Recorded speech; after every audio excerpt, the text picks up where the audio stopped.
First they came for the socialists, and I did not speak out because I was not a socialist. Then they came for the trade unionists, and I did not speak out because I was not a trade unionist. Then they came for the Jews, and I did not speak out because I was not a Jew. Then they came for me, and there was no one left to speak for me. I'm Grace. I'm doing the Aryan Race, also known as Hitler's Master Race. I've chosen this topic because Hitler's master plan of the Aryan Race has always stuck out to me, as a part of history that was secret at first, but then was about to take over the world. Relation to the Holocaust. During the Holocaust, Jews were taken away. Some Jews with blonde hair and blue eyes got taken into German homes. Germans idolized these kids and people. These kids would later make the Aryan race, and everyone would be the same. Hitler's master plan. Hitler thought that Aryan Germans belonged to a genetic superior race. Hitler was the only one to make a great civilization like this. The German intermarriages in inferior races had to stop, Hitler said. Also, as you know, he had a hatred of Jews. He thought the Jews were promoting a democracy, and he had to make the Aryan race to stop this. Jews are just the beginning, then the rest get taken out until there's a strong Aryan race. The core of German people were the farmers. With Germany's expanding population, there needed to be more land to survive, and to get this more land, there had to be war. So, Hitler had a logic. In his mind, the more and more perfect Aryan babies. With more babies, you need more land for them, and the more land you have, the more people you need to populate it. With more people you have, the more land you need. With this logic, Hitler was going to take over the world with the Aryan race. Hitler was obsessed with racial purity. Also, he thought Aryans had the most pure blood. It was ideal to have blonde hair, blue eyes, but also pale skin and be tall. And this started the Lebensborn project. The Lebensborn project, or the fountain or spring of life. This was one of the most secret and terrifying Nazi projects.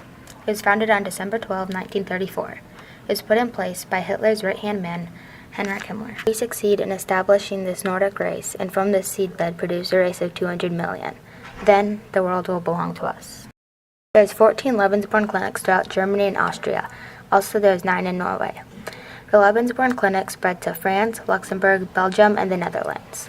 There's 20,000 babies born in Germany and Norway. So how it worked. SS officers that were extremely Aryan had 4 children with Aryan wife. If this was not possible, the father would meet with a Nordic woman and have kids with blonde hair and blue-eyed. Aryan women that wanted to give birth to children went to the Lebensborn program and found a guy with genetics of the Aryan race to make a pure Aryan baby. This was a very secret program, so after the babies were born, they weren't told of the criticisms of their birth, and their mothers had to hide the identities of their fathers. Some of these children went into adoption with German families. In 1939, the program started kidnapping racially good children in the eastern countries. SS officers took children with blonde hair and blue or green eyes. Thousands of kids were transported to Lebensborn clinics to be Germanized. They made sure they had no trace of Jewish blood. Also, they were here forced the children to forget everything in their past. SS officers made them believe their parents left them and abandoned them.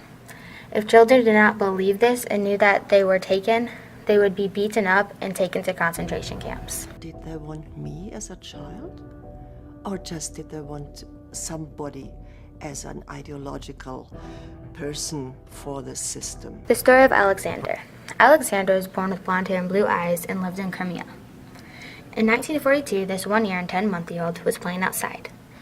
Then an SS officer kidnapped him, just because he fit the perfect Aryan profile. Alexander was then taken to Poland to a Lebensborn clinic. He was Germanized with no trace of Jewish blood. I have had a good life, and I loved my adoptive parents, even though they were Nazis. I was just without roots, and it was these roots that caused me to spend over 30 years of my life looking for the secrets of the past. I had a good upbringing after the war. My parents gave me a good education, spells in London, Paris, and Ireland. They believed in Nazism at the time, but were not war criminals, and always did right by me.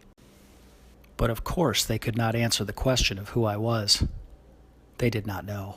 So many wonder, why did the Nazis idolize blonde hair and blue eyes when Nazi leaders were nothing like that? Hitler had brown hair, but he did have piercingly blue eyes. Heinrich Himmler was short and had glasses. Göring was fat.